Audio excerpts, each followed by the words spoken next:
Le diable s'est fâché. Il a su que quelque chose était en train de se préparer. Et qu'est-ce que je dois faire? Je dois les détruire. Exode 5, 15. Les commissaires des enfants d'Israël allèrent se plaindre à Pharaon et dire: pourquoi traites-tu ainsi tes serviteurs? On ne donne point de la paille à tes serviteurs, et l'on nous dit: faites des briques, et voici tes serviteurs sont abattus, comme si ton peuple était coupable. Vous n'êtes pas le peuple de Pharaon. Quelles que soient les années que vous avez endurées dans le péché, vous n'êtes pas un pécheur. À moins que votre sémence soit fausse. Mais si vous êtes de la sémence de Dieu, vous n'êtes pas un pécheur. Vous êtes un peuple de Dieu. Ne vous figez pas à la condition actuelle que vous êtes. Vous êtes un peuple de Dieu. Amen. Pharaon répondit: vous êtes paresseux, des paresseux. Voilà pourquoi vous dites: allons offrir des sacrifices à l'Éternel. Oh, au lieu de rester à la maison lire, au lieu d'aller faire ceci, vous partez à l'église, vous perdez le temps. Dieu veut l'adoration. Et son peuple sait que Dieu aime l'adoration. Et pour rien au monde, un fils de Dieu ne se privera pour aller adorer son Dieu. Il se battra même à force, même au prix de sa vie. Il se battra parce que son Dieu veut l'adoration. Et lui, il aime adorer Dieu. Amen. Il dit: maintenant, allez travailler. On ne vous donnera de paille. On ne vous donnera point de paille. Et vous livrerez la même quantité de briques. Les commissaires des enfants d'Israël virent qu'en les rendant malheureux, virent qu'on les rendait malheureux en disant: vous ne retrancherez rien de vos briques, chaque jour la tâche du jour. Et en sortant de chez Pharaon, après cette fête blâmée, ils sortent de chez Pharaon, ils rencontrent Moïse et Aaron qui les attendaient.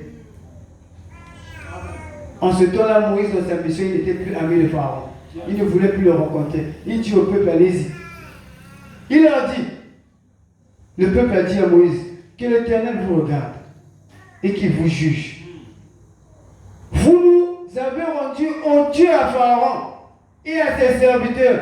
Vous avez mis une épée dans leurs mains pour nous faire périr. Lorsque la lumière avait éclaté, le noir vient encore beaucoup plus fort. Et certainement, c'est lorsque la guérison viendra que votre maladie s'empirera. C'est lorsque la sanctification de Dieu vous guérira que votre vie va s'empirer. Oui, monsieur, c'est comme cela que la chose se passe. La nature ne vous enseigne pas. C'est après 4 heures que l'obscurité devient encore beaucoup plus grande. Et c'est la chose qui se passait ici actuellement. Le peuple de Dieu avait la délivrance dans son camp, mais ne se rendait pas compte que la preuve de la délivrance était l'endurcissement des travaux. Les travaux étaient devenus pénibles. La vie de prière était devenue pénible. Il y a quelque chose qui est en train de naître. Ne baisse pas les bras, frère. Amen. N'allez pas voir le pasteur pour dire: tu nous as dit que c'était la délivrance hier, je viens de faire le songe que mon grand-père me menaçait. Oh, il a senti que quelque chose arrive. Voilà pourquoi il s'agite. Amen. Écoutez ce que Frère Branham dit.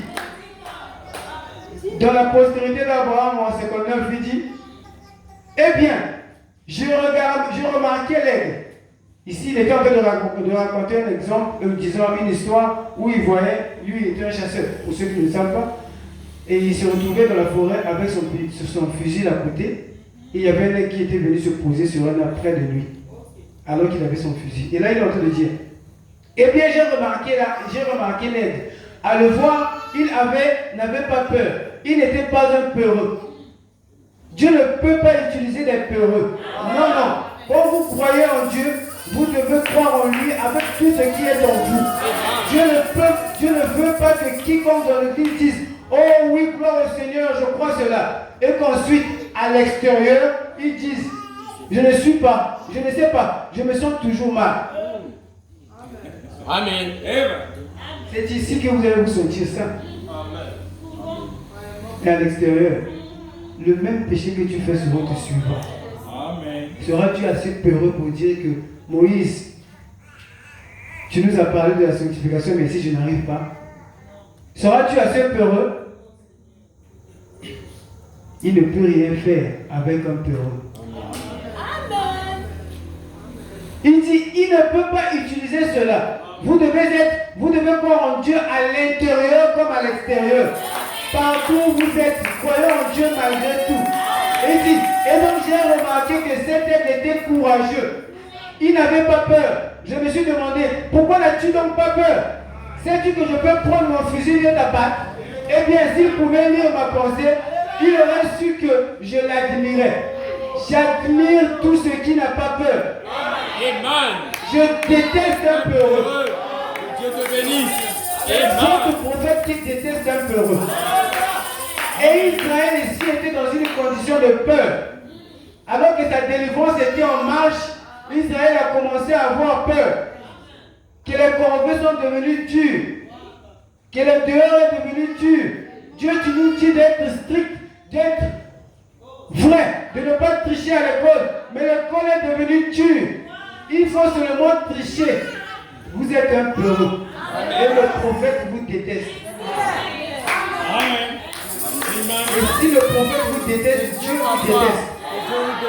Et ainsi donc, je voyais comment qu'est-ce qui était si, il dit, qu'est-ce qui te rend si courageux? Eh bien, je me suis dit, eh bien, il faut mon fusil posé contre l'arbre.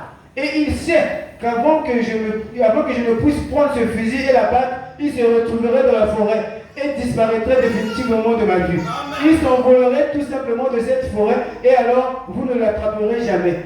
Il savait donc cela. Et j'ai continué à l'observer. Comme il prenait ses plumes, vous savez, et les remuait. Je me suis dit, oh oui, je comprends. Le prophète a compris pourquoi il a eu le courage. Et le diable comprend pourquoi vous avez peur. Parce que vous ne croyez pas en Dieu. Amen. Quiconque croit en Dieu le prend en ses paroles. Amen. Quiconque croit en Dieu le prend en ses paroles. Pierre a dit, j'ai péché toute la nuit, je n'ai attrapé aucun poisson. Mais sur ta parole. Il s'est débarrassé de sa peur. Et qu'est-ce qui a produit cela? C'était un courage. Et il a obtenu ce qu'il voulait. Ce peuple a manifesté une peur. Même avant sa délivrance, il a manifesté la peur.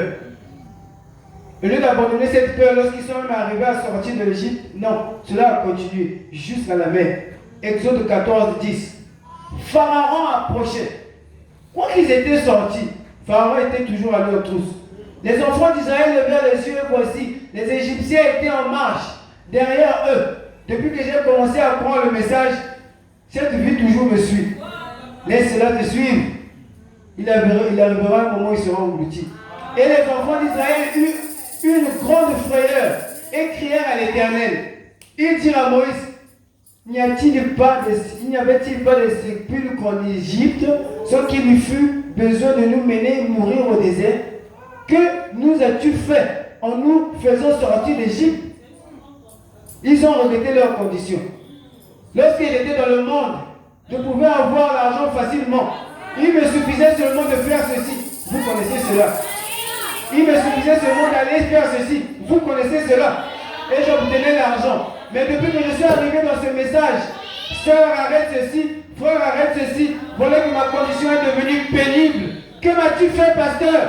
Pourquoi m'as-tu emmené ici? Vous êtes en cours d'une délivrance. Vous devez être au courant de cela. Vous êtes sortis de l'Égypte et vous êtes en marche. Amen. Alléluia. Amen. Merci Seigneur. Ah, ça fait du bien. N'est-ce pas ce que nous te disions en Égypte? Pasteur, est-ce que si je viens dans le message là, le gars va encore me payer la maison? N'est-ce pas ça ce que je te disais, pasteur? Mais voici ici, maintenant occupe-toi de moi. Ce n'est pas au pasteur de t'occuper de toi. Dieu a dit dans Matthieu, de la même manière que je nourris les oiseaux, les vis, je peux vous nourrir. Ne regardez pas un homme. Si ce peuple regardait à Moïse, voilà pourquoi il criait, parce qu'il regardait à Moïse. Il avait cru que c'est Moïse qui les avait appelés dans l'exode. Ce n'était pas Moïse. Ce n'est pas le pasteur qui vous appelle ici, frère. C'est Dieu qui vous appelle.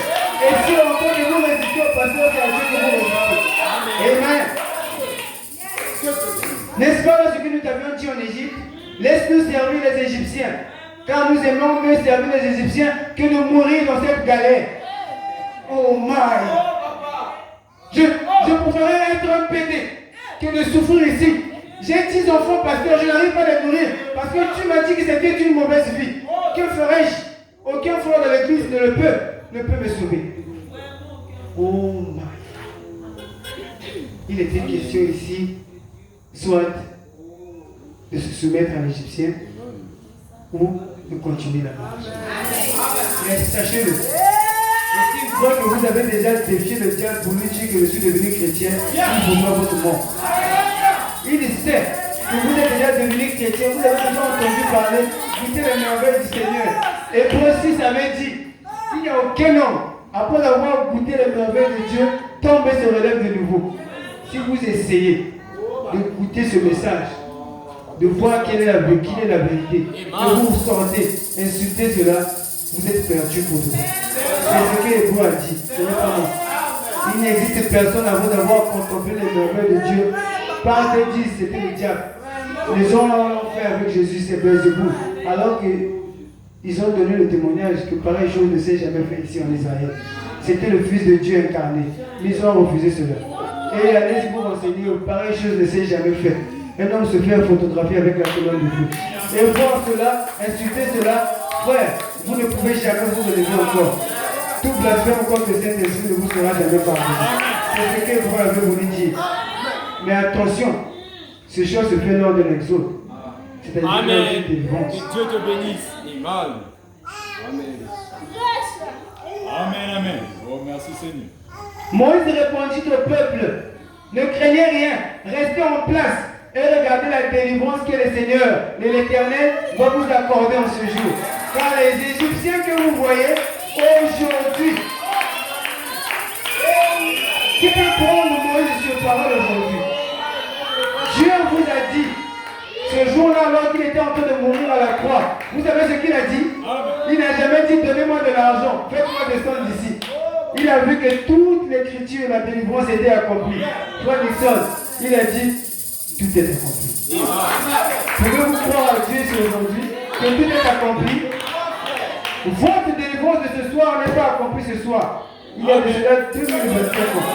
Pouvez-vous croire en cela? Si vous ne croyez pas en cela, vous resterez dans le désert. Amen. Moïse répondit au peuple, ne craignez rien, restez en place et admirez la merveille de Dieu. Oh my! Le chrétien doit arriver à un point où il se tiendra devant le peuple et dira, admirez comment Dieu peut se saisir d'une vie sanctifiée. Un homme qui ne convoite pas, qui ne sort pas de cours, pas de forme derrière, qui ne fume pas, ne boit pas, et qui a un langage pur, un langage grossier. C'est quelque chose de spectaculaire. Vous pouvez dire au monde à ce moment, tenez-vous là et observez. Car les Égyptiens que vous avez vus chez les autres, vous ne le verrez jamais aujourd'hui chez moi. Amen. Voilà un peuple qui peut prendre Dieu sur parole. Alléluia. Amen. Exode 14, 14. L'Éternel combattra pour vous. Vous, aidez-le à vous combattre. Gardez votre silence. Dieu ne veut pas qu'il y ait écrit dans son peuple. Gardez votre silence. Il dit à Moïse, Moïse, pourquoi t'écris? Parle aux enfants d'Israël qu'ils marchent. Amen. Amen. La mer n'était pas encore desséchée, mais qu'ils marchent. Viens, je te bénisse. Oh, merci. Amen. Si on regarde même à votre problème, votre obstacle ne lui dit absolument rien. Il sait. Et cet obstacle a été soumis sous ses pieds. Oh man. Donc vous pouvez être libéré ce soir. Mais cela dépend de votre foi. Avez-vous peur de l'Égypte ou avez-vous peur de l'autre? Si vous avez peur de l'un de l'autre, votre devant est fermé, votre derrière est fermé. Regardez au ciel. Amen. Relevez les yeux vers le ciel et dites-lui, Seigneur, tu as dit que je marche. La délivrance est une marche. Oh man. La délivrance est une marche. J'aimerais dire quelque chose de bizarre. Excusez-moi, je sais que l'église est mixte. Mais la délivrance a eu lieu depuis le jour où Amram et Jochebed allaient ensemble. Amen. Okay. La délivrance avait eu le jour depuis que Moïse était déjà dans le sein de sa mère. C'est une marche. La délivrance est un processus. Vous ne serez jamais délivré du coup. Dieu n'est pas un magicien. Il Et vous viendrez dans l'église avec la cigarette, on vous supportera. Mais après la cigarette, vous direz, abandonnez cela. On vous supportera, vous viendrez à l'église en culotte, on vous fera entrer. On sait que la délivrance est une marche. Marcher. Dirais-tu, oh, mais si j'arrête de boire avec mes amis, ils ne vont plus m'inviter, je ne pourrai plus voir des endroits luxueux. Voudrais-tu voir aux endroits luxueux ou à la promesse de Dieu? C'est à vous de faire le choix. La marche est une délivrance. Ou disons, la délivrance est une marche. C'est un processus. J'aimerais prendre un peu de temps pour parler des hommes qui ont marché, qui n'ont pas eu peur. Prenons un homme, David, ce vaillant héros. Oh my! David, un faible aux yeux des hommes. Mais il était la délivrance de tout son peuple. Ce jour-là, un incirconcis était en train d'insulter l'armée du Seigneur. Il s'est levé, il a dit, je ne le peux pas. Je suis un courageux et le prophète même. Savez-vous quoi? Depuis le premier prophète qui n'a jamais existé jusqu'au dernier, tous ils ont haï les peureux. Parce que tous les prophètes sont le cœur de Dieu. Et si un prophète s'exprime, ça veut dire que tous les prophètes ont dit la même chose. N'est-ce pas la vérité? Ils avaient tous prophétisé. Montre-moi un seul prophète de la Bible qui est venu contredire l'autre. Ils étaient tous animés de même esprit. Et si Branham dit ici qu'il est les peureux, ça veut dire que tous ceux qui étaient avant haïssaient les peureux. David n'avait pas peur. Il savait. Dieu a dit à Gédéon, cet terrain n'aie pas peur. Je serai avec toi. Dieu n'aime pas les peureux. David, il s'est mis en libérateur.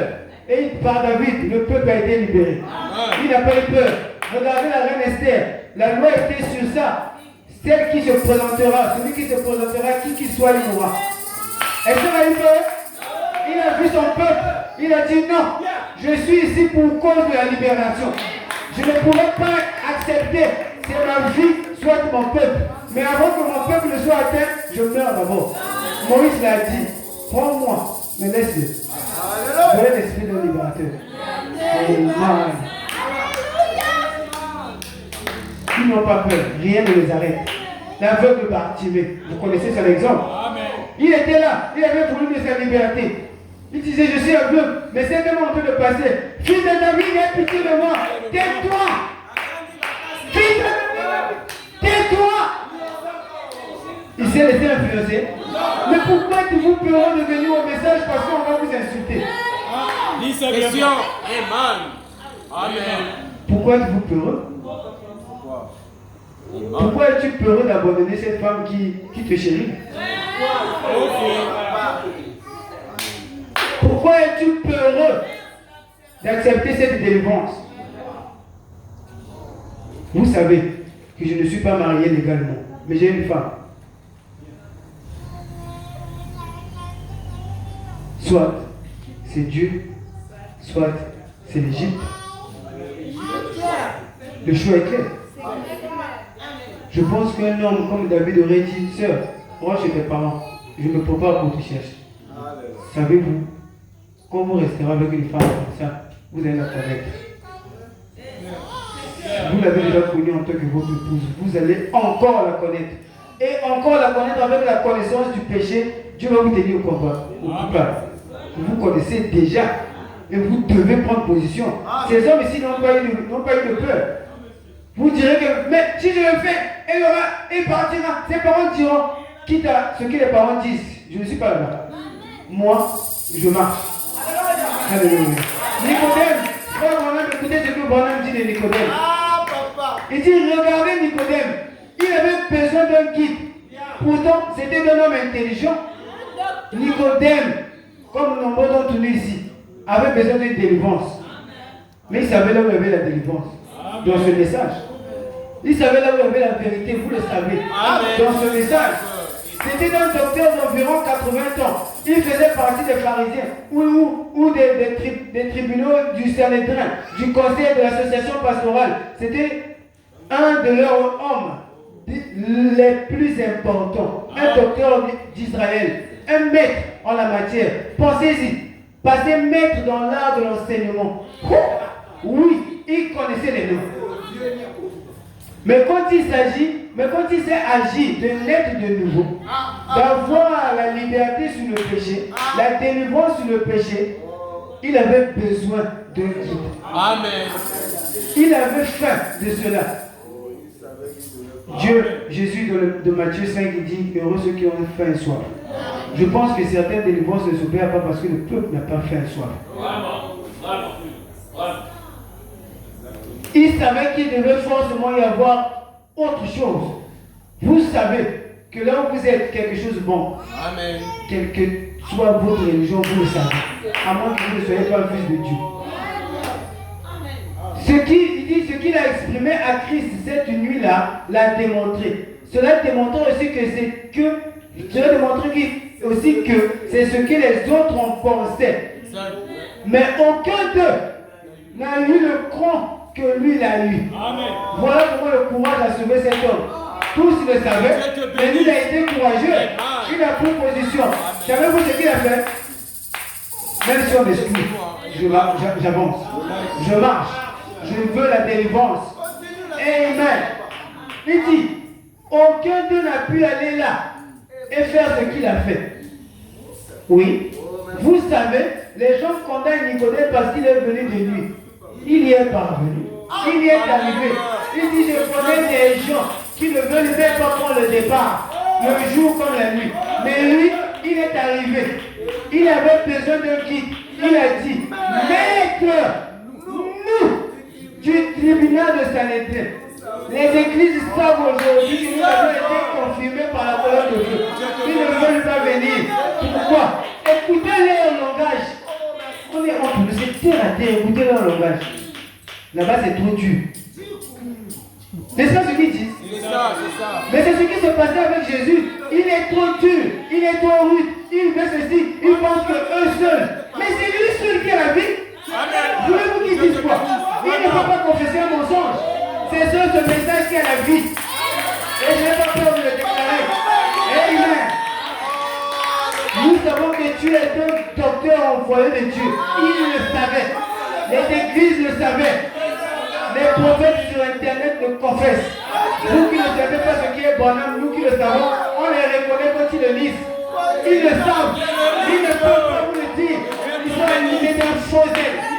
Ils ne sont pas des libérateurs. Car un libérateur est un berger. Il donne sa vie pour ses brebis. Un pasteur qui refuse de vous dire la vérité parce qu'il ne veut pas faire des mondes d'église est un faux berger. Est un faux libérateur. Il ne pourra pas vous libérer. Vous connaîtrez la vérité et la vérité vous affranchira. La première des délivrances, c'est de connaître la vérité. Et je le sage de la vérité. Et je n'ai pas peur. Qui que ce soit, je n'ai pas eu peur de ma famille, des choses de ma maison. C'est vous qui aurez peur. Je n'ai pas peur de dire que seul le message de la vérité. Et je le manifeste avec ma vie. Par la grâce du Seigneur. Amen. Nous n'avons pas peur de la vérité, frère. Et puis, comment le savait-il? Il était confirmé. Vous qui avez regardé Son Goku, à quel moment Son Goku avait reçu le vélo? C'est lorsqu'il était, il pouvait migrer des mondes vivants et des mondes divins. C'est ce que je l'avais dit. Ces choses-là expliquent des choses que vous ne comprenez pas. Pourquoi l'Église catholique met le vélo sur la tête de Jésus? C'est un monde divin. Et c'est cette chose que vous êtes en train de voir. Dieu l'a confirmé. Et si vous ne croyez pas, vous mourrez de votre incrédulité. Voilà ce qui pourra vous approcher ce soir. Amen.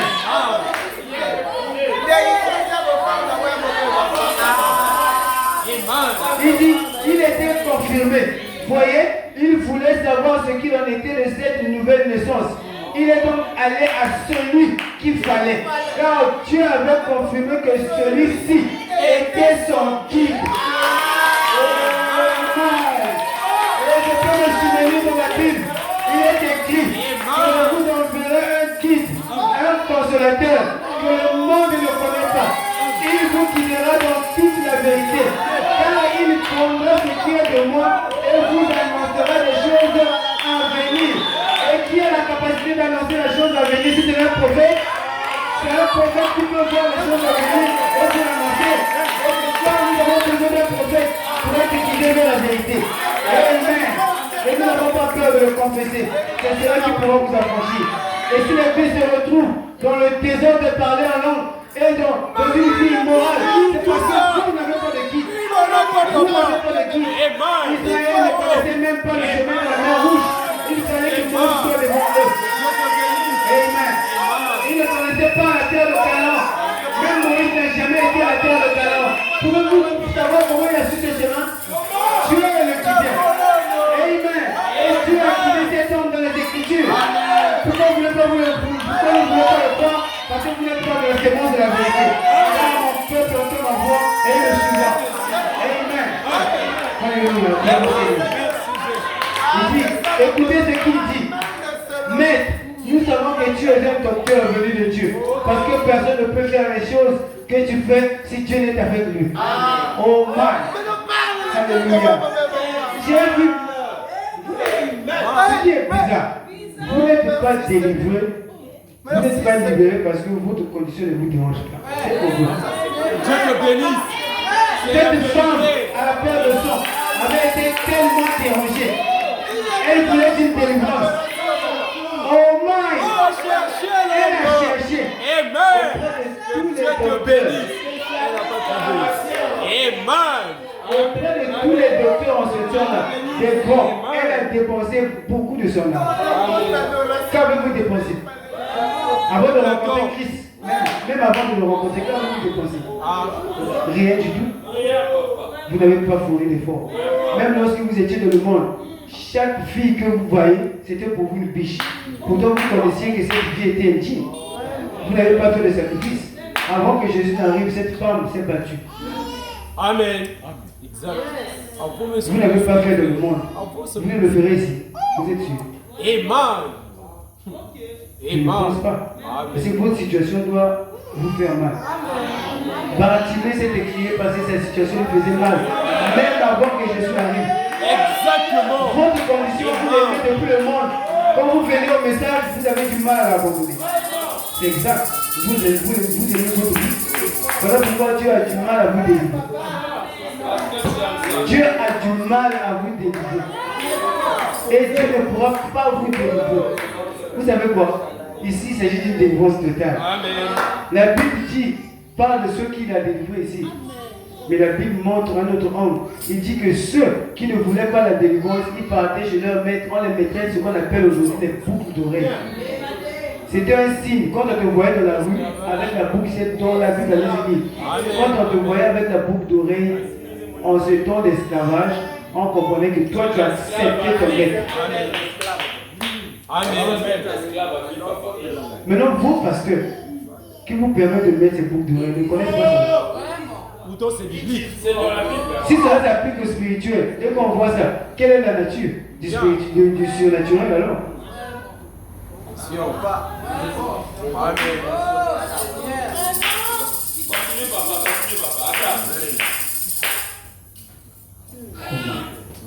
Il y avait un homme qui était même aveugle depuis sa naissance.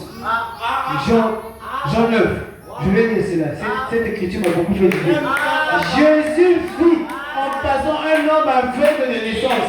Ses disciples lui firent cette question: Rabbi, qui a péché, cet homme ou ses parents, pour qu'il soit né aveugle?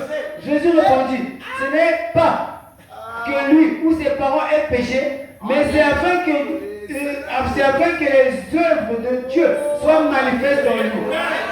Ta condition de péché peut-être aujourd'hui, c'est une manière de Dieu de te délivrer. Afin que les témoignages soient connus dans ta famille, que ce garçon est arrivé à ce point, cette fille a pu abandonner cette vie. Oui, monsieur, tout concourt au bien de Dieu. Il faut que je fasse, il dit, il faut que je fasse, tandis qu'il joue les œuvres de celui qui m'a envoyé. La nuit vient où personne ne peut travailler. Pendant que je suis dans le monde, je suis la lumière du monde.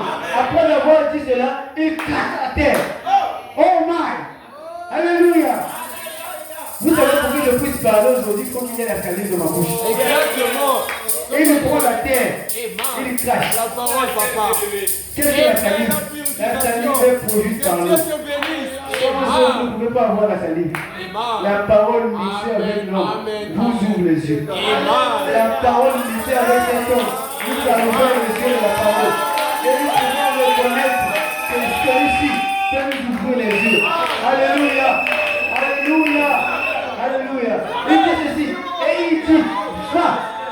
Présente-toi au réservoir de Siméon. Donc qui signifie envoyé.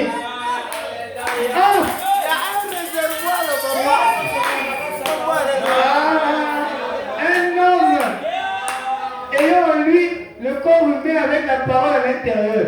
C'est un envoyé, un silo. Va vers lui. Il y alla, se lava et s'en retournant, voyant clair. En fait, il voyait clair.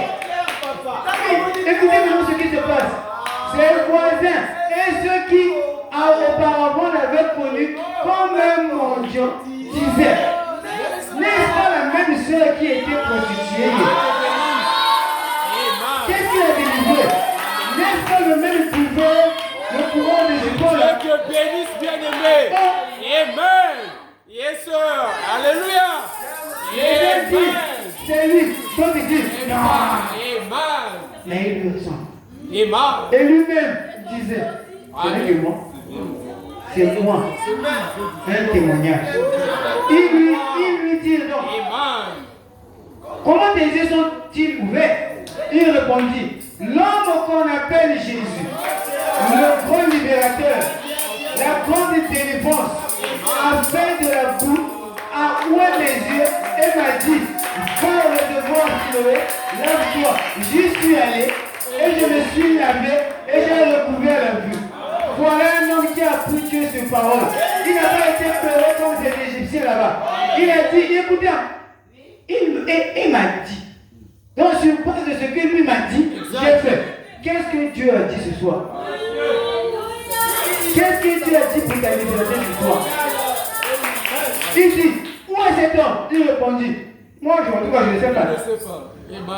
Il menait vers les pharisiens, celui qui avait été aveugle. Or, c'était un jour de sabbat que Jésus avait fait de la boue. Et lui avait ouvert les yeux. De nouveau, les pharisiens aussi lui demandèrent comment il avait recouvert la vue. Il leur dit: il a appliqué de la boue sur les yeux, je me suis lavé les yeux et je vois. Sur quoi quelques-uns des pharisiens disent: cet homme ne voit pas, cet homme ne vient pas de Dieu, car il n'observe pas le sabbat. D'autres disent: comment un homme pécheur peut-il faire des tels miracles? Et il y eut division parmi eux. Quand Dieu a établi une délivrance, il y a la division. Et la délivrance veut-il séparer d'eux? Vous êtes dans le message, vous êtes toujours dans. C'est faux. Vous n'avez jamais été délivré. Dieu exige une séparation totale. Ce soir, Dieu veut une délivrance totale. Et une délivrance totale exige la séparation totale. Vous ne pouvez pas croire ce message avec les attitudes de tout ça. Le Branham dit: si vous voulez appliquer le signe, mettez tous les ordures dehors. Tous les fois, les ordures. Et quand il a commencé à citer les ordures, il a dit: culotte, télévision. Mais lorsqu'on voit un homme dans la boue, lorsqu'on voit un homme dans les ordures, qu'est-ce qu'il est? Vous comprenez qu'il y a des fous dans l'église bien habillés? Il faut une délivrance comment? Télévision, tout jupe, culotte, les jeux de casse, les jeux de lido, la convoitise, les cigarettes, la prostitution.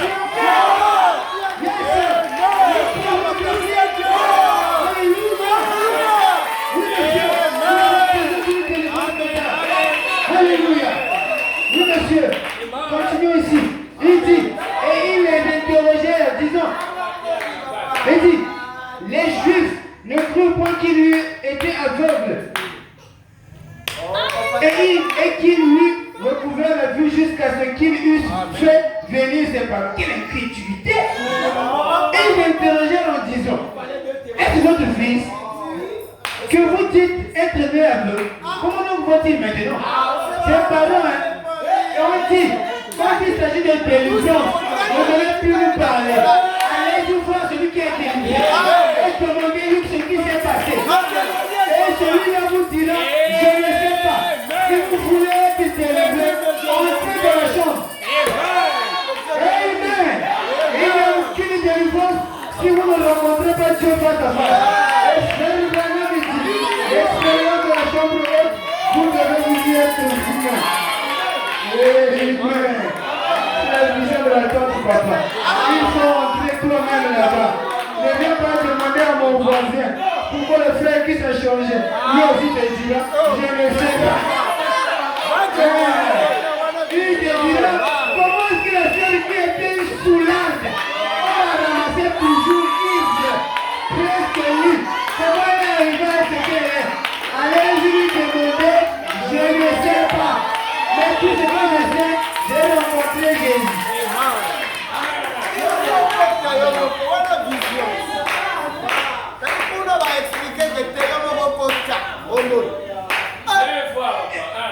Alors que, il avait déjà posé la question. Il vient encore, Jean 9, 26. Il lui dit encore, qui t'a-t-il fait? Qui t'a-t-il fait? Comment t'a-t-il ouvert les yeux? Mais si vous êtes incrédule, laissez-moi tranquille. Je vous l'ai déjà dit. Et vous n'avez pas écouté. Pourquoi voulez-vous l'entendre encore? Il avait déjà reçu l'Esprit de Dieu. Frère Branham dit Dieu ne se répète pas. Je vous ai déjà dit, vous voulez voir. Dieu ne se répète pas parce qu'il veut quoi? Que son peuple marche. Vous avez longtemps tourné, maintenant marche. Alléluia. Il veut une délivrance. Et la délivrance est un processus. Il veut que vous puissiez marcher. Oh, il dit, voulez-vous aussi devenir ses disciples? J'ai été délivré de ma condition. Je suis devenu son disciple.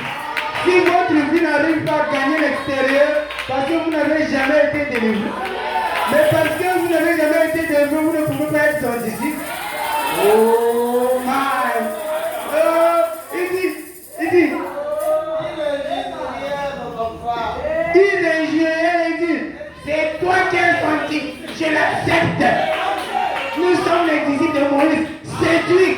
C'est ce que les églises disent aujourd'hui. Nous sommes chrétiens. Chrétiens quoi? Moi, je suis chrétien du message de l'heure. Il faut qu'on actualise les choses. Oui, monsieur, parce que ce temps-là, Jésus disait, je ne suis pas venu anéantir Moïse, mais accomplir. Donc si on lui posait la question, il devait dire, je suis Moïse de Jésus. Alléluia. Il devait répondre, il est étonné que vous sachiez, que vous ne sachiez d'où il vient. Et cependant, il m'a ouvert les yeux. Vous dites que vous êtes nos pasteurs. Expliquez-nous les sauts. Libérez-nous. C'est ça qui va donner la foi de la liberté. C'est ça qui va nous faire vivre au-dessus de la vie du monde. Quand tu dis que tu es pasteur, frère, vous qui êtes nouvellement venus, allez demander au pasteur. Si tu es heureux, qu'est-ce que Malachi veut dire? Mais avant d'aller demander, venez d'abord, on vous donne les secrets. On vous, ouais. Après, vous allez chercher où vous avez les secrets. On vous dit, regardez, ça veut dire ça, va lui demander. Si tu dis ça, donc il est le vrai. Si tu caches ça, il est faux. Point. Il est faux. Oh my.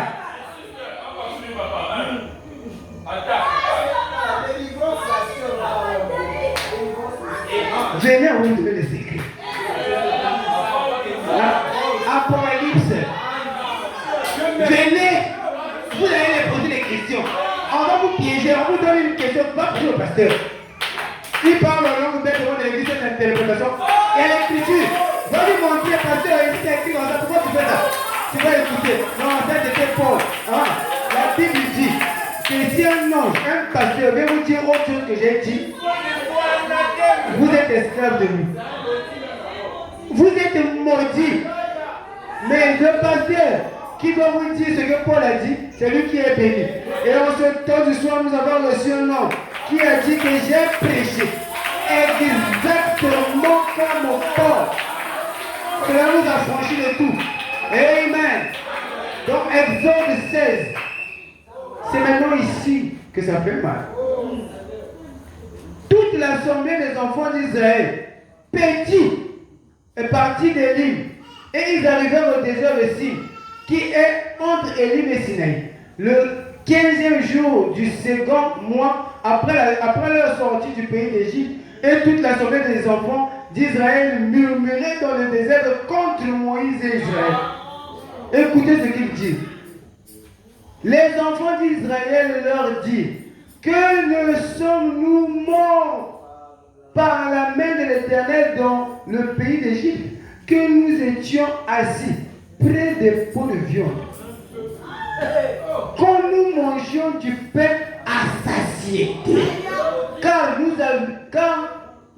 vous nous avez menés dans ce désert pour faire mourir de faim de toute cette multitude. Frère Nixon, nous disons, pasteur, je me demande si on va pas être essayer de délivrer des gens qui aiment leur vie. Il était question ici. J'étais pour moi à l'aise de ma condition. Tu veux me séparer de ça pourquoi? Tu veux même me séparer de ça pourquoi? Moi j'étais resté pour moi dans ma condition. J'étais dit de venir me prêcher le bouche.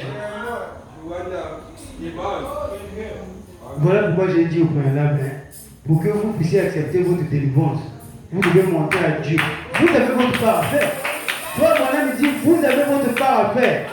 Il dit même que vous aimez l'appeler mon sauveur. Mais quand il s'agit d'être votre Seigneur, vous refusez. Seigneur veut dire maître, celui qui possède. Il veut de tes yeux, tu refuses. Il veut de ta bouche, tu refuses. Il veut de ton corps, tu refuses. Il veut de ton esprit, tu refuses. Mais te voilà ici, Seigneur, délivre-moi. Ici, il est question de une délivrance totale et comment la maintenir. Et la maintenir, vous devez faire des efforts. Vous voyez comment cet homme a fait des efforts. Il a dit, je ne sais pas comment il m'a délivré. Moi, je sais seulement qu'il m'a délivré. Non, quitte ton équipe, non. Il m'a délivré de mettre son disciple. Vous, qu'est-ce que vous faites? Dès que vous arrivez à un moment, et qu'on vous observe dans la rue, vous abordez dans les jupes. Hé, tu devais dire comme il vient aimer. Moi, il vient aimer. Toi, tu ne mets plus les tissages. Moi, je ne mets plus les tissages. Toi, tu ne mets plus les tirer. Je ne mets plus les tirer. Brouillon. C'est que quand nous étions assis auprès des pots de viande, vous regrettez encore cette condition. Écoutez ce que William Branham dit. Dans l'invasion des États-Unis, il dit, je me rappelle quand j'étais petit garçon, à un moment donné, nous avons eu un vieux cheval et il sautait toujours la clôture. Une sœur qui saute toujours la clôture. Un frère qui ne fait que sauter la clôture. Qu'est-ce qui se passe? Dieu a dit que pour sortir, il faut passer par nous. Pour rentrer, il faut passer par nous. Mais on sort que les clôtures. Et vous voulez dire des voix totales alors que vous avez découvert qu'on peut sauter la clôture. Il dit ceci. Et je pense que beaucoup d'entre vous, les hommes de mon âge, se souviendront de l'époque du cheval, de l'époque des voitures à cheval. J'avais passé très souvent, moi-même, j'ai déjà descendu la rue ici en conduisant une voiture à cheval. J'ai 40 ans. Donc, je me rappelle ce vieux cheval, on lui mettait un joug sur le cou, comme on le ferait pour une vache. Donc, on commençait même déjà à le clouer partout, pour l'empêcher de sauter la clôture. Et quand on vous empêche de sauter, on vous aide à être délivré. Le pasteur me questionne, le pasteur ne m'aime pas. Tous les hommes sont ici. Moi, mais moi, je sautais toute la clôture. Il dit ceci, pour l'empêcher de sauter la clôture. Et il sautait quand même. Il se défaisait de son joug, il le renversait et tout. Il passait par-dessus la clôture. Et un jour, je me demandais ce qui attirait ce pauvre vieux cheval. Je me demande ce qui vous attire aujourd'hui à voir les yeux à l'extérieur. Pourquoi le peuple de Dieu n'est pas toujours délivré? Pourquoi il n'y a pas une délivrance totale ce soir? Le pasteur se demande. Qu'est-ce qui se passe? Je prêche, je fais tout. Mais pourquoi la maladie ne quitte pas? Pourquoi ce péché ne quitte pas? Écoutez ce que frère Branham va dire.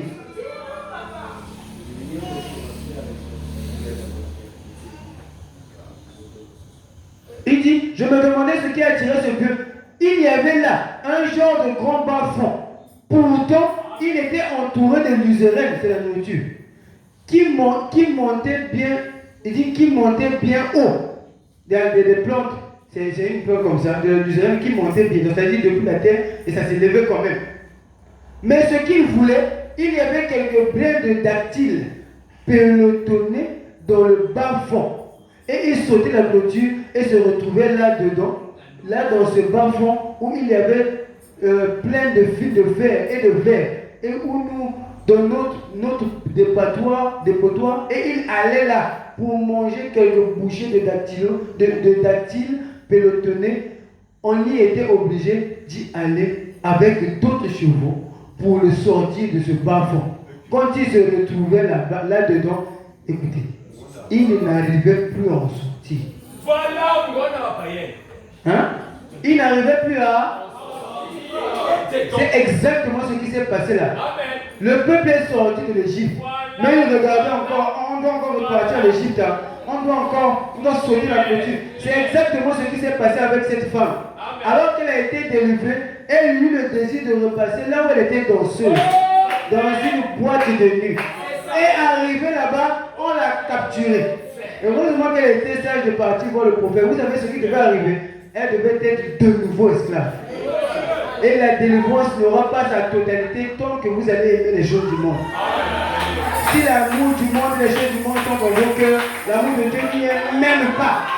Et ça veut dire que vous n'aurez jamais de délivrance totale. Pour que vous puissiez avoir la délivrance et que cela soit maintenu, retenez ce soir que vous avez le effort à fournir. Vous devez faire quelque chose. Vous devez faire quelque chose. Et Dieu a oint ses serviteurs pour que ce programme puisse s'exécuter parce qu'il veut de votre délivrance totale. Voulez-vous de votre propre délivrance totale? Si vous le voulez, levez votre main pour montrer à Dieu que vous le voulez. Oh oui Seigneur. La Bible dit que vous êtes esclaves de celui qui vous obéissez. Ce soir à qui vous obéissez? Qui vous obéissez plus que la parole? Car si vous obéissez à la chair et aux passions de chair plus que la parole, vous êtes esclaves de la chair. C'est ce que la Bible nous apprend. C'est ce que la Bible nous apprend. Vous n'arrivez... Frère Christ, tu me dis de laisser ça. Mais ce garçon a ma nudité dans son téléphone, frère Christ. Si je quittais, il m'a menacé qu'il devait publier ça. Quitte à être publié, quitter. Dieu prendra soin du reste. N'ayez pas peur. Le diable vous m'attaque. Oh, pasteur. Oh, moi, ma maladie est trop grande. Si j'abandonne de prendre les produits chaque 5 minutes, je mourrai. Tu es peureux. Tu es peureuse. Et frère Branham ne t'aime pas. Il déteste les peureux. Je suis si fauché que si je mets la dîme, ma famille va devenir la famille. Vous voulez de quelle délivrance? Oh, peuple de Dieu. Dieu veut que vous soyez délivrés aujourd'hui. Mais vous devez faire votre preuve. Les gens que j'ai lus dans la Bible ont fait leur preuve. Moi qui vous parle ici, Dieu m'a emmené dans des terrains très bizarres. Il m'a emmené dans la vie de péché. Je suis un homme. Et avant de le connaître, j'ai fait des choses. Il m'a emmené dans cette vie de péché. Mais à la fin, il m'a démontré qu'il était le Dieu qui peut sauver les péchés.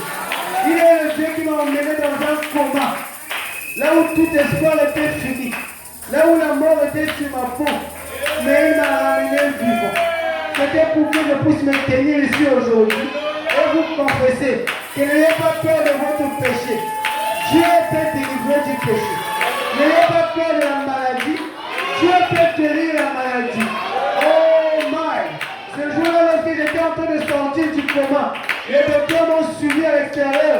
Ils m'ont dit, va manger le poulet. Tu vois comment te gérer plus? Parce qu'on savait que tu mourrais. Mais j'ai tenu ferme.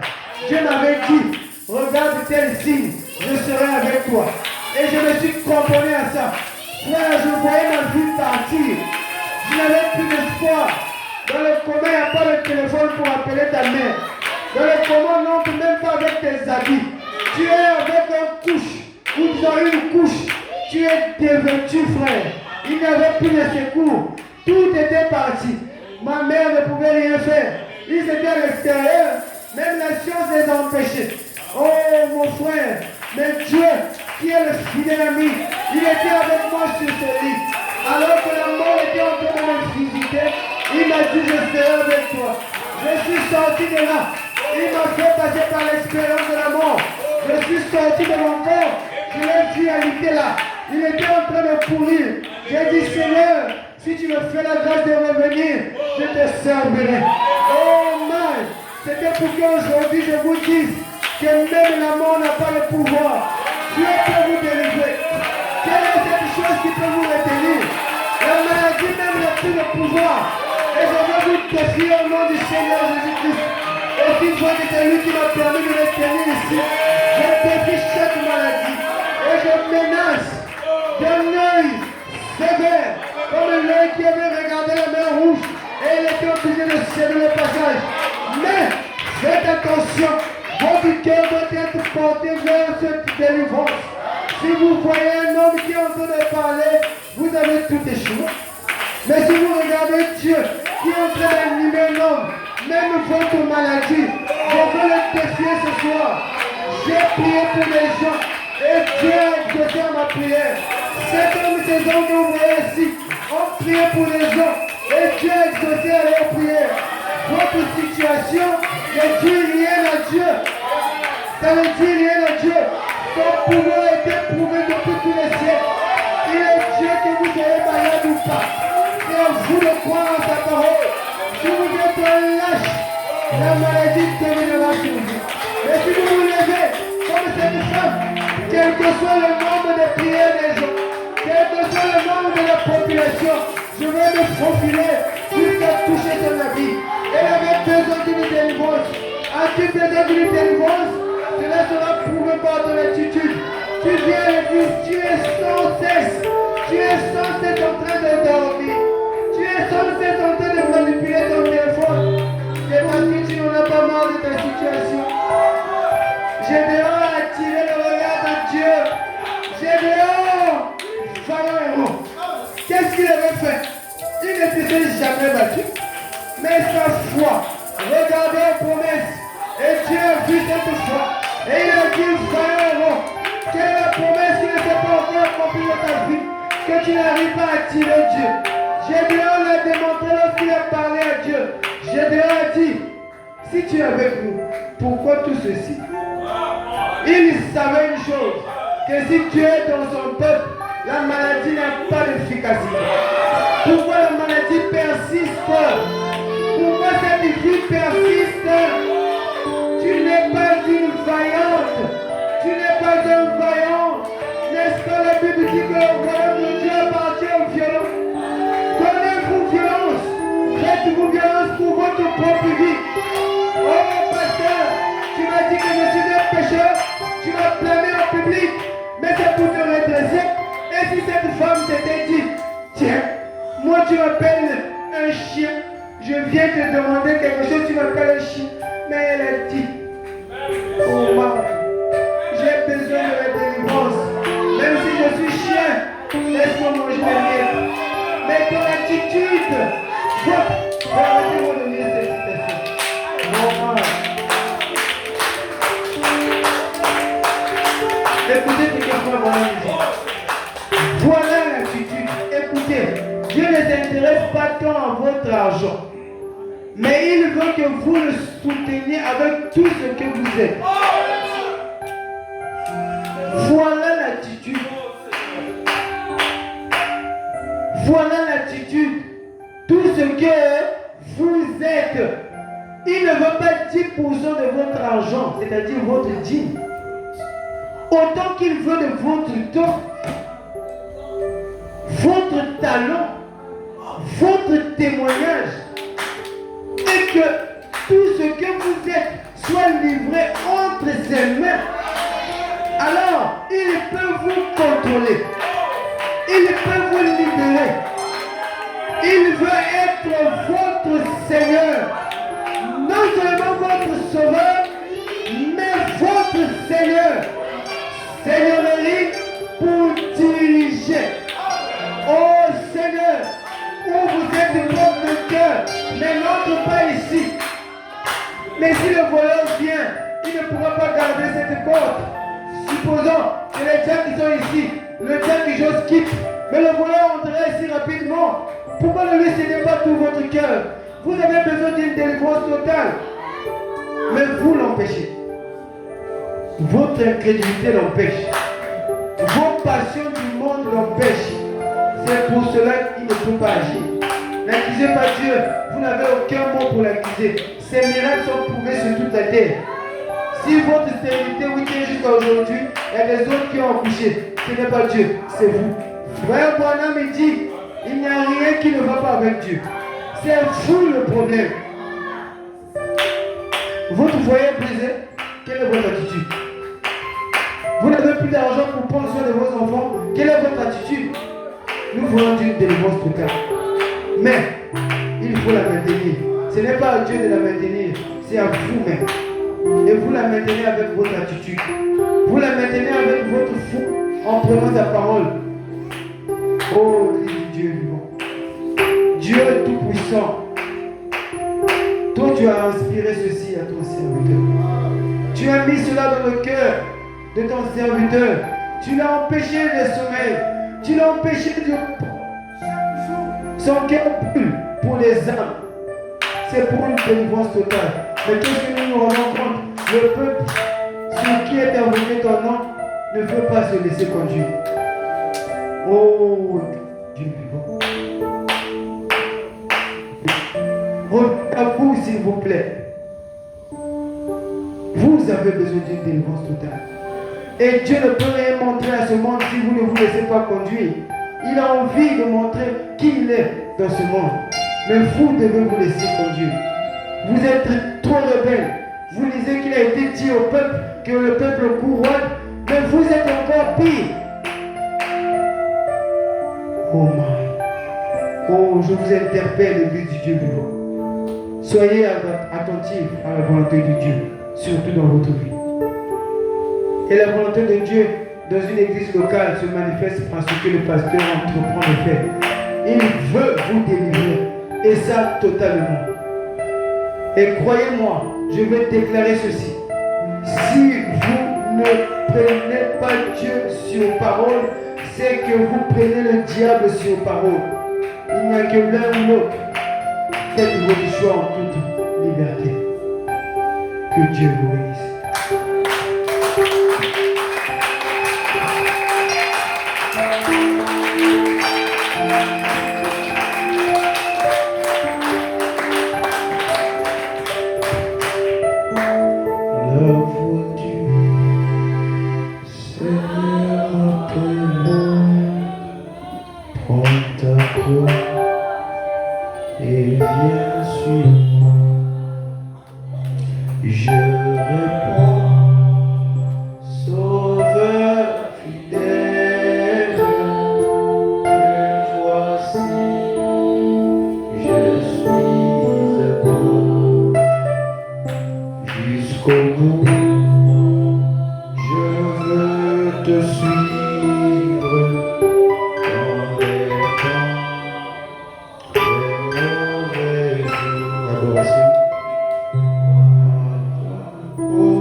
Alors ce que le Seigneur nous demande,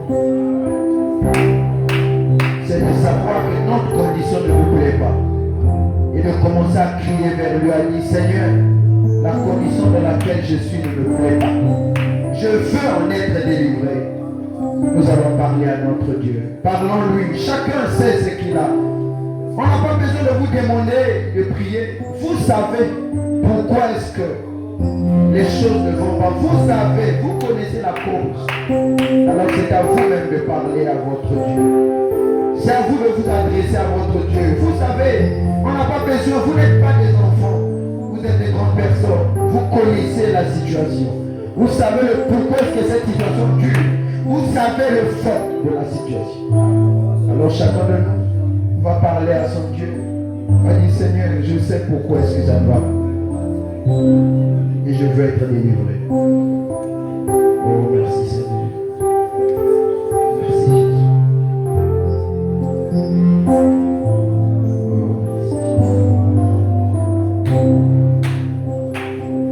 Merci Seigneur pour cette pluie de bénédiction que tu devais sur tes enfants. La misère qui nous a accablés est terminée. Aujourd'hui, c'est la délivrance. Délivrance pour les hommes de foi. Délivrance pour les femmes de foi. Délivrance pour la sémence d'Abraham. Lèvons-nous, possédons la porte de nos ennemis.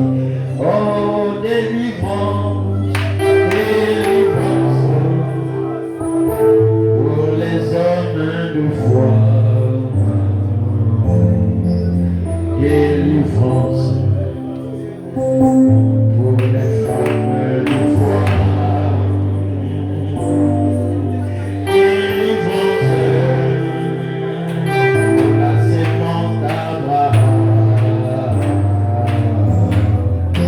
Lèvons-nous pour la porte de nos ennemis. Comme Jacob, je t'ai rencontré.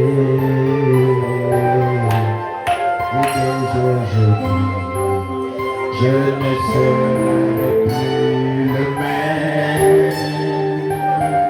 Mon nom a changé. Je ne suis plus Jacob, mais Israël, l'homme béni par Dieu. Oh, délivrance, délivrance pour les hommes de foi.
de son peuple misérable. Heureux celui qui reconnaît ce nom. Il recevra l'onction suprême pour l'enlèvement.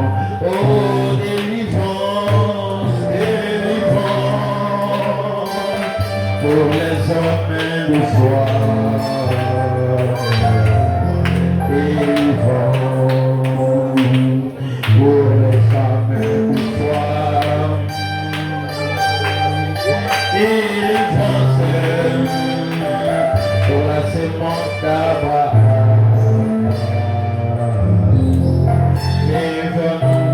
Possédant la porte de nos ennemis. Oh, délivrance, délivrance pour les hommes de foi. Délivrance pour les femmes de foi. Délivrance pour la sémence d'Abraham. Lèvons-nous, possédant la porte de nos ennemis.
Oh, merci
Tu avais dit à Abraham qu'État se possédera les portes de ses ennemis. Tu avais dit à Abraham que ta semence possédera les portes de ses ennemis. Oh, souviens-toi, souviens-toi, oh oui, de tes promesses. Oh Seigneur, ta parole est remplie de promesses. Oh oui, souviens-toi de tes promesses. Seigneur, ta parole est remplie de promesses. Oh oui, souviens-toi, Seigneur. Oh, souviens-toi de tes promesses. Oh, tes promesses que tu nous as faites. La parole est remplie de promesses.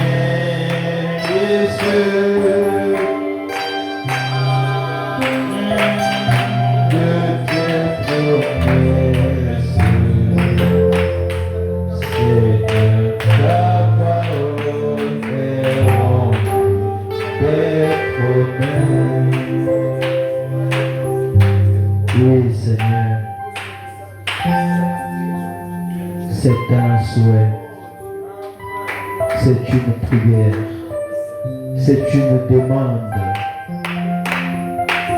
c'est une soif, c'est une pression. C'est comme Pierre pouvait dire. Et à cause de cela même, faites tous vos efforts pour joindre à la foi la vertu. C'est vrai, Seigneur. Et quand Darby répond, il dit, c'est avec empressement que vous devez joindre à votre foi la vertu. C'est vrai, Seigneur, que ce que nous devons faire, c'est avec empressement. Ce que nous devons faire, c'est avec soif. Ce que nous devons faire, c'est avec un ardent désir. Le ciel se lève aussi, Père. Nous avons cet ardent désir-là. Nous chercherons des voies et moyens. Nous chercherons des solutions.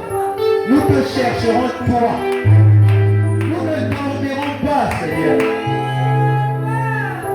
Ça arrive des fois que nous sommes devant quelqu'un qui nous dit, pasteur, je ressens tel démon. Et le pasteur pose donc la question, est-ce que tu as cherché une solution? As-tu cherché à rencontrer l'homme de Dieu? As-tu cherché à rencontrer peut-être un frère? Pour chercher donc la solution. Et la personne répond non. On se rend compte que dans la plupart des cas, c'est Dieu qui nous met la pression pour que nous puissions changer. Alors que le simple fait qu'il nous a pris de la boue doit nous faire savoir qu'il nous a aimés. Oh, Frère Branham dit qu'il a aimé ceux qui ne méritaient pas d'être aimés. Il a pris ceux qui n'avaient pas de forme. D'autres, il leur a même pas pris près du lit. D'autres, c'était dans la boue totale. La condition la plus bizarre. Mais nous ne faisons aucun effort. Mes frères bien-aimés, Dieu a besoin que nous le cherchions. Dieu a besoin que nous crions vers lui. Voilà pourquoi la voix de la prière a été faite là. C'est pour que nous parlions. Lui qui connaît déjà nos pensées. Lui qui connaît même ce que nous subissons. Mais il veut que nous puissions crier vers lui. Il veut que nous puissions parler. Mon frère, ma soeur, est-ce que ta situation, la situation dans laquelle tu es maintenant là, est-ce que tu as cherché la solution à ça? Que ce soit, je veux que nous puissions réfléchir sur cette question. Est-ce que mon démon et j'ai toujours logé là. Est-ce que j'ai cherché la solution pour que ce démon-là aille? Est-ce que j'ai cherché la solution? Mes frères, si vous avez cherché la solution,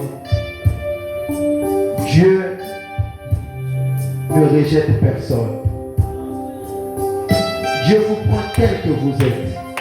C'est parce que vous n'avez jamais cherché la solution. Vous vous plaisez d'être dans cette condition-là.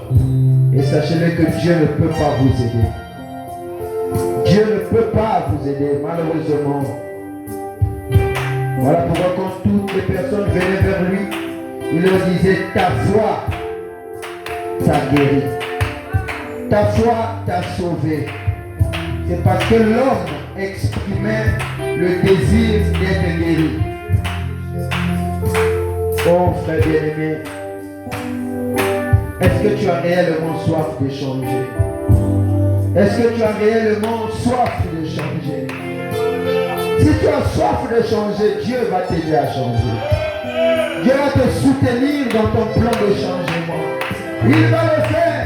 Il va te délivrer totalement. Si seulement si au fond de ton cœur, tu désires tant une délivrance totale. Est-ce que tu veux avoir un enfant? Dieu va te donner cet enfant. Est-ce que tu veux le boulot? Dieu va te donner le travail. Car c'est lui qui cherche trouve. Oui frère. C'est lui qui frappe, on ouvrira. C'est lui qui demande, on donnera. C'est une loi qui a été établie dans la Bible. Mais nous n'en faisons pas cas. Mais ce soir, Dieu nous interpelle. C'est les moments où, comme j'ai dit, c'est Job dans la cendre. Ce n'est pas les moments de louange. Ce n'est pas les moments de cri. Non, c'est les moments où chacun doit s'asseoir. Écouter la parole. Examiner sa vie. C'est Job dans la cendre. Ce n'est pas David en train de chanter. Ce n'est pas David en train de danser. Non. C'est le moment d'affliction.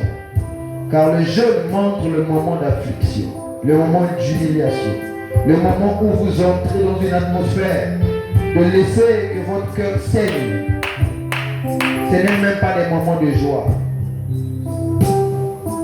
C'est un moment de réflexion. C'est un moment de se questionner. Qu'est-ce qui ne va pas avec moi? Pourquoi est-ce que ça ne va pas depuis là? Pourquoi? C'est ce que l'Esprit veut vous amener, mes frères bien-aimés. L'Esprit veut vous amener à vous questionner. L'Esprit veut susciter une soif en vous. L'Esprit veut susciter des inquiétudes. Car des inquiétudes, l'homme cherche toujours une solution à ça. Et c'est à ce moment-là que Dieu va venir et vous donnera la solution. Vous devez commencer à vous questionner. Vous devez commencer à vous inquiéter. Vous devez commencer à être dans un moment de questionnement. C'est ce que Dieu désire pendant ces 3 jours. As-tu soif de changer? As-tu soif d'abandonner cet esprit? Veux-tu réellement que cette attitude te quitte? Tu chercheras la solution. Et quand tu chercheras la solution, il sera là devant toi. Il te dira, je suis le chemin, la vérité et la vie. Merci Seigneur. Merci Jésus. À chaque fois que nous sommes en train d'entrer dans ce sanctuaire, nous sommes en train de ressortir ici avec encore plus de soif. Pour ce que tu puisses nous délivrer. Oui Père, nous voulons que tu crées cette soif-là. Tu crées des inquiétudes. Tu remettes chacun en question. Que tu fasses en sorte que chacun de nous, de la chair jusqu'au dernier moment, que nous soyons calmes, en train de nous questionner, en train de nous poser la question, en train de dire j'ai marché 10 ans dans ce message. J'ai fait 20 ans. Est-ce que je suis délivré? Est-ce que vous êtes délivré? Et l'Esprit hier nous a dit, si vous voulez savoir, si vous l'êtes, regardez les désirs que vous avez. Regardez la soif que vous avez. Regardez les envies que vous avez. Regardez la manière dont vous réagissez. Regardez vos pensées que vous avez envers les frères. Regardez la manière dont vous abordez les situations. Regardez la manière dont vous tenez face à la parole. Vous saurez qu'en vous il y a des démons. Et que ces démons-là doivent partir. Frère, c'est l'église tout entière qui est dans la sombre. C'est tout le monde qui doit se rassurer. Du pasteur jusqu'à la dernière brebis. Et les diacres, les administrateurs, les laïcs, les pianistes, les chantres. Ceci est un appel solennel. Revoyez votre marche. Ça n'exclut personne. C'est le moment de s'asseoir, d'écouter, de se poser les questions. Je dis Seigneur, si je n'arrive pas à abandonner l'égoïsme, je n'arrive pas à abandonner ceci, je n'arrive pas à abandonner ceci, je n'arrive pas à abandonner ceci, c'est parce que je me dis qu'être égoïste est bien. Je ne trouve pas de mal à ne pas boire. Comment voulez-vous que j'abandonne ça? C'est ce que l'Esprit a dit ce soir. Si convoiter pour vous est bien, pourquoi? Qu'est-ce qui va vous amener à dire que non, je dois commencer à chercher la solution? Comment arrêter la masturbation? Comment arrêter la convoitise? Comment arrêter à faire ceci, le mensonge, l'égoïsme, tous ces démons-là, le fait de donner toujours tort aux gens? Ne vois-tu pas que c'est toi qui es mauvais? Pourquoi veux-tu faire porter le chapeau à quelqu'un d'autre? C'est toi qui es mauvais. Tu veux toujours sortir innocent? Comment ça? Tu n'as jamais raison, tu as toujours tort. Tu es mauvais, tu es méchant. C'est en se remettant en question que nous pouvons avoir la solution. Car le premier pas de la guérison, c'est accepter qu'on est malade. Car si quelqu'un vous le dit qu'il est malade et qu'il dit qu'il n'est pas malade, il ne pourra pas prendre les produits, il ne pourra pas aller chez le médecin, il ne pourra pas chercher un docteur. Il faut qu'il accepte qu'il est malade. Alors acceptez qu'il y a des choses qui ne vont pas chez vous. Vous verrez que Dieu commencera à vous aider. Acceptez que vous n'êtes pas encore arrivé. Dieu va vous aider à arriver. Ne vous dites pas que vous êtes arrivé. Quelles que soient vos années dans ce message, vous n'êtes pas encore arrivé. Voilà pourquoi vous avez des mauvais comportements. Voilà pourquoi vous agissez toujours comme si quelqu'un venait de croire ce matin. Ne te dis pas que 5 ans que tu as fait dans ce message, 5 ans, 10 ans, 15 ans, 20 ans, toutes les années là, ça te donne déjà droit au ciel. Non, frère. Il faut une délivrance totale. Mes frères bien-aimés, ceux qui vous conseillent souvent à désobéir à la parole, à insulter les hommes de Dieu, à insulter votre mari, à insulter votre femme, à insulter les voisins, ce sont les mauvais amis.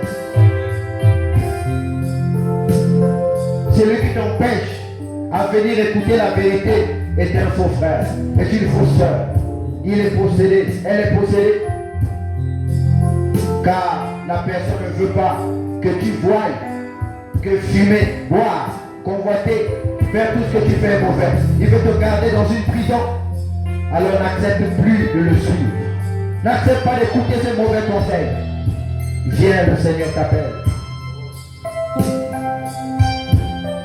Accepte ta délivrance. Accepte ton salut. Le message est la vérité. C'est parce que vous n'avez pas encore côtoyé le véritable message. Peut-être que vous avez côtoyé un faux frère, une fausse sœur. Rencontrez le message lui-même. Vous verrez que c'est simplement la vérité. C'est un message qui est tellement beau. C'est un message qui est tellement vrai. C'est le meilleur terrain qu'on soit. Seigneur, aide-leur à se regarder au miroir et à voir les taches qui sont sur leur visage, à voir les manquements, les défauts et à chercher comment arranger cela.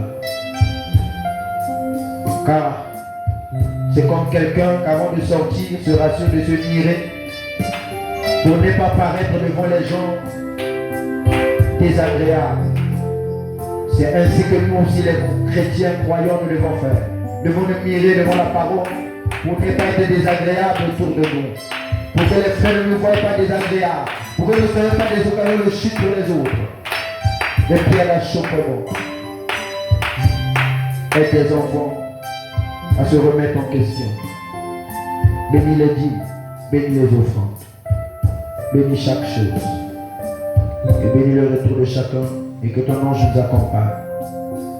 Ramène-nous si telle est ta volonté demain, afin de clôturer les 3 jours que tu as voulu que nous intitulions une délivrance totale. Sois béni à jamais. C'est dans le nom de Jésus-Christ, à cause de lui, par lui, pour lui, que nous avons ainsi prié, tout en nous souvenant de tous ceux qui sont malades, de près ou de loin. Que Dieu les guérisse et qu'il accorde pour eux une guérison parfaite.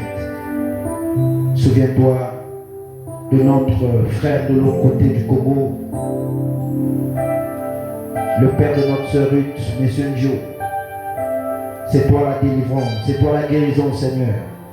Nous élevons encore une fois de plus ce soir nos prières afin que tu le guérisses.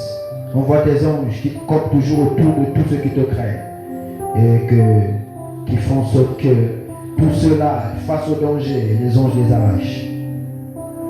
Je te confie toutes choses. Au nom de Jésus-Christ, nous avons ici prié des mots et disons tous Amen.